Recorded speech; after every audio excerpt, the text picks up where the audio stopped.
Shalom, Bapak Ibu, saudara-saudari terkasih. Dalam Tuhan kita Yesus Kristus, sebelum kita memulai membaca sedikit dari firman Tuhan, marilah kita berdoa terlebih dahulu. Allah Bapa dalam kerajaan surga, Bapa, kami berdoa di dalam nama anak-Mu terkasih Tuhan kami Yesus Kristus. Bapak, kami berterima kasih Bapak, kami masih bisa berkumpul dengan keluarga kami pada hari ini di rumah kami masing-masing. Kami bisa mendengarkan sedikit dari firman-Mu Bapak. Bapak, curahkan Roh Kudus di dalam hati, ke dalam pikiran kami, ke dalam keluarga kami, ke dalam rumah kami Bapak. Biar Bapak, apapun yang kami dengar Bapak, itu semuanya hanya daripada-Mu saja. Bapak juga berkati Pris Bapak, berkati hati, pikiran, dan mulut Pris Bapak. Pris ingin menyampaikan sedikit dari apa yang Kau titipkan Bapak kepada Pris, kepada anak-anak-Mu yang lain Bapak. Curahkan Roh Kudus-Mu Bapak dalam hati, pikiran, dan mulut Pris. Biar apa yang Pris katakan, apa yang Pris pikirkan Bapak itu sesuai dengan kehendak-Mu saja. Hanya di dalam nama anak-Mu terkasih Tuhan kami Yesus Kristus, kami berdoa dan mengucap syukur. Amin. Pembacaan firman pada hari ini diambil dari 1 Tawarik 26 ayat 1 sampai dengan 32. Kita bisa baca, jadi judulnya, para penunggu pintu dan para pejabat lain di antara orang Israel. Kalau yang belum baca, bisa baca terlebih dahulu. 1 Tawarik 26. Untuk kelompok penjaga gerbang dari orang Korah adalah Meselemia, anak Kore, keturunan Asaf. Meselemia mempunyai anak-anak, yakni Zakaria yang sulung, Yediael yang kedua, Zebaja yang ketiga, Yatniel yang keempat, Elam yang kelima, Yohanan yang keenam, Elionai yang ketujuh.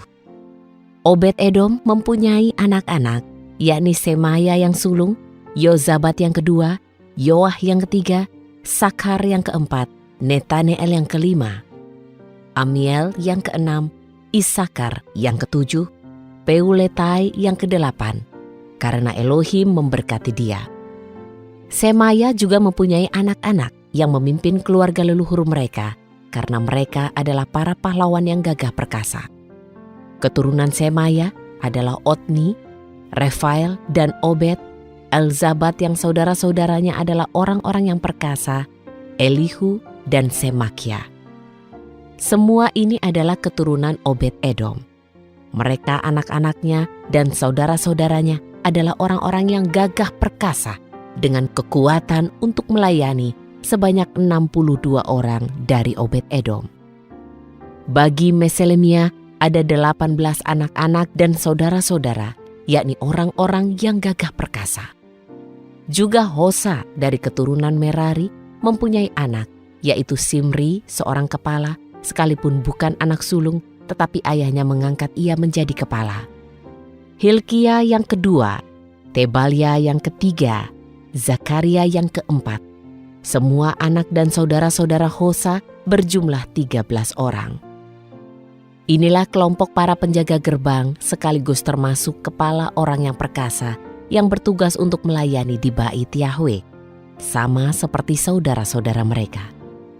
Selanjutnya, mereka membuang undi untuk setiap gerbang, baik kecil maupun besar, menurut keluarga leluhur mereka.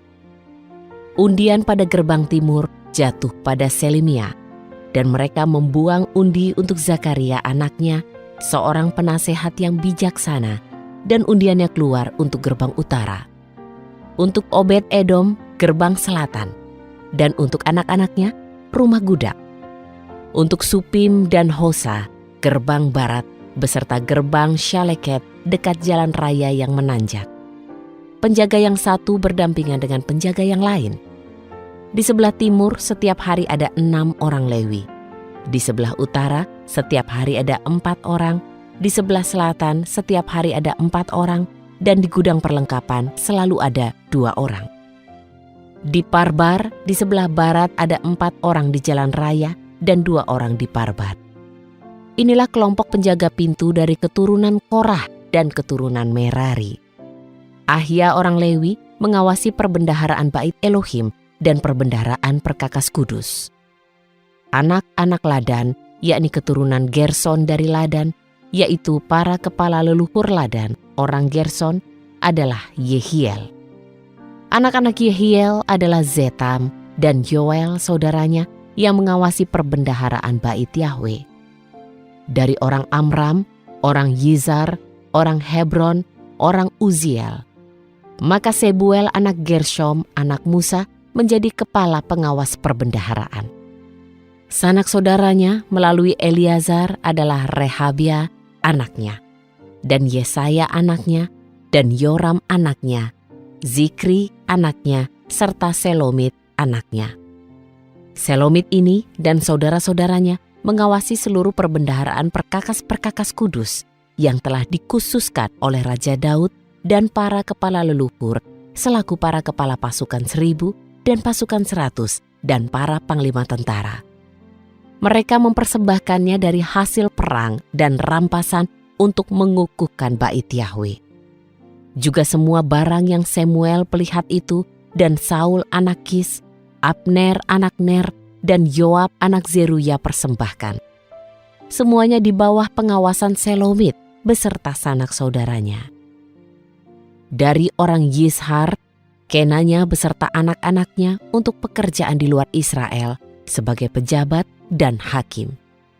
Dari orang Hebron, Hazabia beserta sanak saudaranya, orang-orang yang gagah perkasa sebanyak 1.700 orang menjadi pengawas Israel di bagian barat seberang Yordan untuk segala pekerjaan Yahwe dan segala pelayanan untuk raja. Dari orang-orang Hebron, Yeria, kepala atas orang Hebron, termasuk keturunannya dan kaumnya. Pada tahun ke-40 zaman pemerintahan Daud, mereka diselidiki dan ditemukan di antara mereka para pahlawan yang gagah perkasa di Yazer Gilead. Saudara-saudaranya, keturunan yang gagah perkasa ada 2.700 orang, yakni para kepala leluhur. Raja Daud menempatkan mereka atas orang Ruben dan orang Gad, dan setengah dari suku Manasye untuk segala urusan Elohim dan segala urusan raja. Para penunggu pintu. Kita tahu orang-orang bangsa Lewi, suku Lewi adalah suku yang mendedikasikan hidup mereka untuk Tuhan. Seluruh hidup mereka, apapun yang mereka kerjakan untuk Tuhan. Waktu, hati, pikiran untuk Tuhan. Mari kita lihat ke ayat yang pertama sampai ketiga.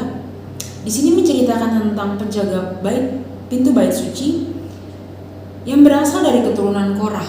Keturunan Korah yang salah satunya bernama Meselemia. Meselemia ini mempunyai 7 orang anak. Anak pertama bernama Zakaria. Lalu lanjut ke ayat 4 sampai 8. Di situ ada Obed-Edom. Obed-Edom mempunyai 8 orang anak, dan itu menjadi berkat untuk Obed-Edom. Saya sempat bertanya sama Tuhan tentang Obed dan Edom. Hanya Obed dan Edom yang diceritakan anak dan cucu. Anak yang cucu dan cucu yang begitu perkasa, yang begitu hebat, yang begitu kuat. Dan saya bertanya, apa yang mau Tuhan ajarkan di sini? Mengapa ayat ini muncul? Kayak semacam highlight buat saya. Jadi saya bertanya sama Tuhan, Tuhan menjawab, Obed dan Edom mengajarkan kita tentang ketulusan hati dan niat apapun yang kita lakukan, kita kerjakan untuk Tuhan. Bukan melihat orang, bukan melihat lingkungan, tapi kita mengerjakan dengan hati untuk melayani Tuhan. Makanya dia begitu banyak diberkati, walaupun mungkin pekerjaannya penjaga pintu bait Allah, dia mengerjakannya dengan hati yang melayani Tuhan. Dari ayat 12 sampai 19 ada cerita tentang mereka membuang undi untuk mengatur dan tugas apa yang harus mereka kerjakan, di mana mereka harus berjaga-jaga. Dan semuanya kena bagian, mau itu anak-anak ataupun orang dewasa.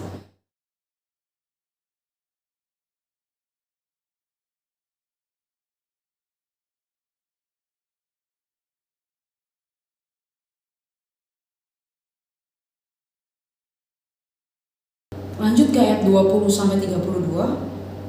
Pada bagian ini disebutkan orang-orang Lewi yang dibagi menjadi 2. Yang pertama adalah orang-orang yang bertugas di dalam bait suci. Orang-orang yang bertugas di dalam bait suci adalah orang-orang yang mengawasi perbendaharaan rumah Allah dan barang-barang kudus.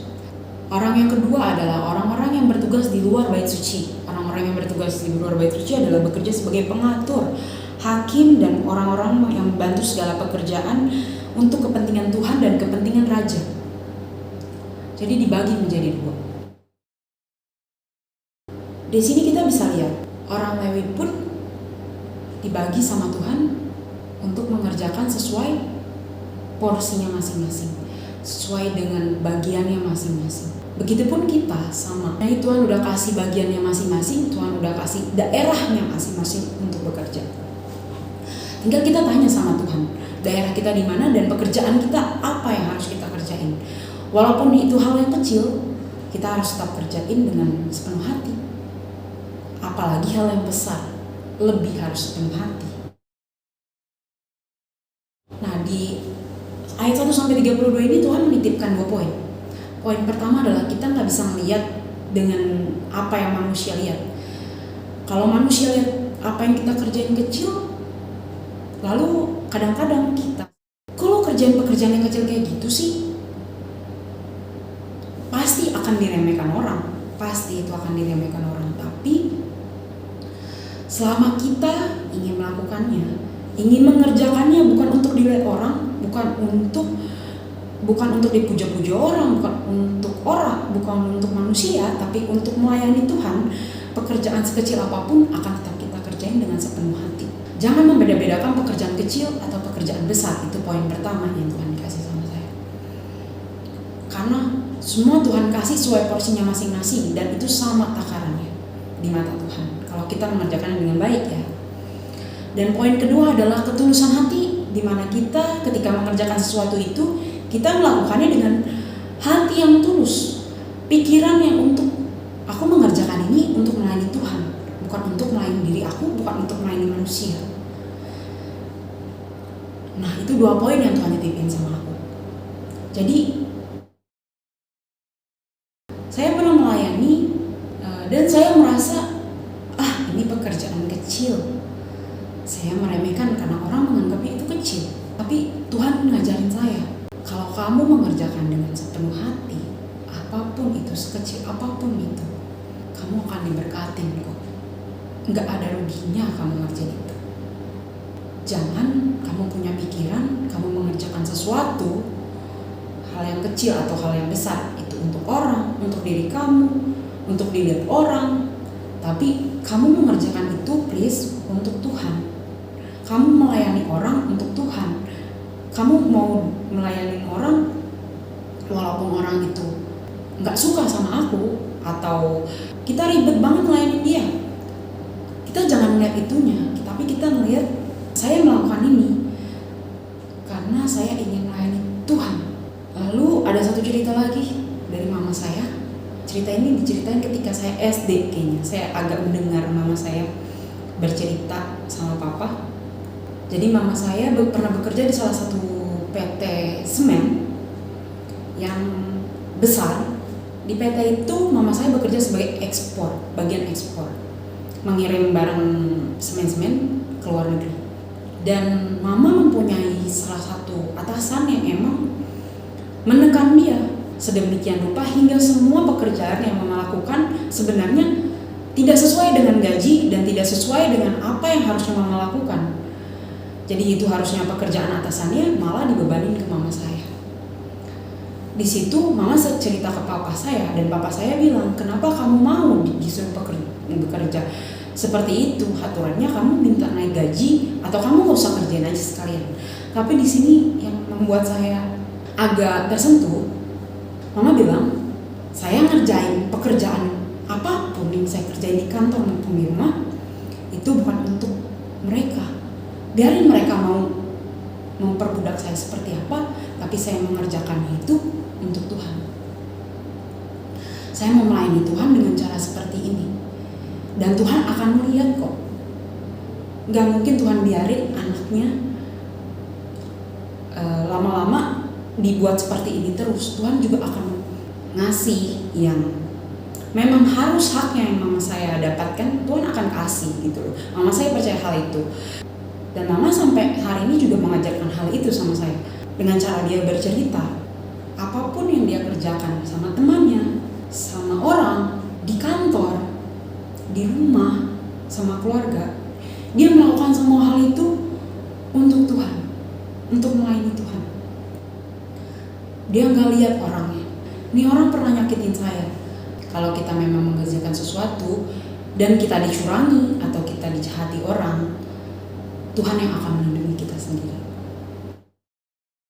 Di akhir pensiunnya dia mendapatkan apa yang bagian yang seharusnya dia dapatkan dari awal dia bekerja sampai dia pensiun terakhir.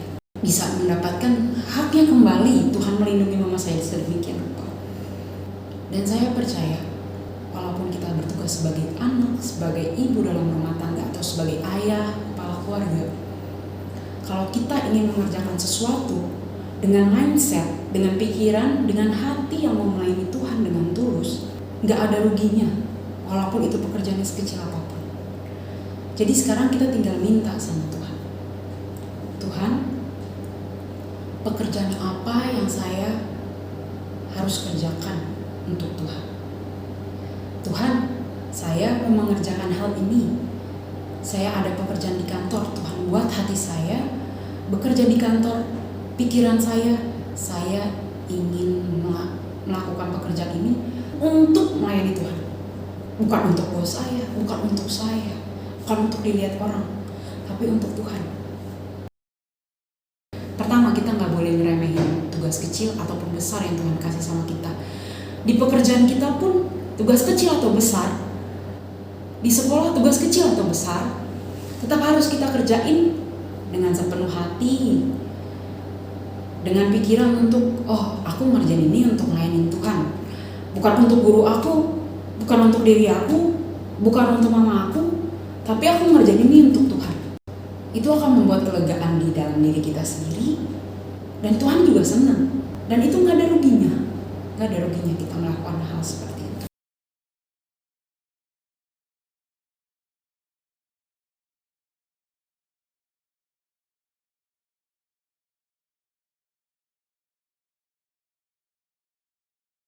Dan kita juga bisa tanya sama Tuhan, Tuhan, saya sebagai ayah, ibu, anak, pekerjaan apa yang harus saya lakukan untuk Tuhan? Tuhan Yesus memberkati.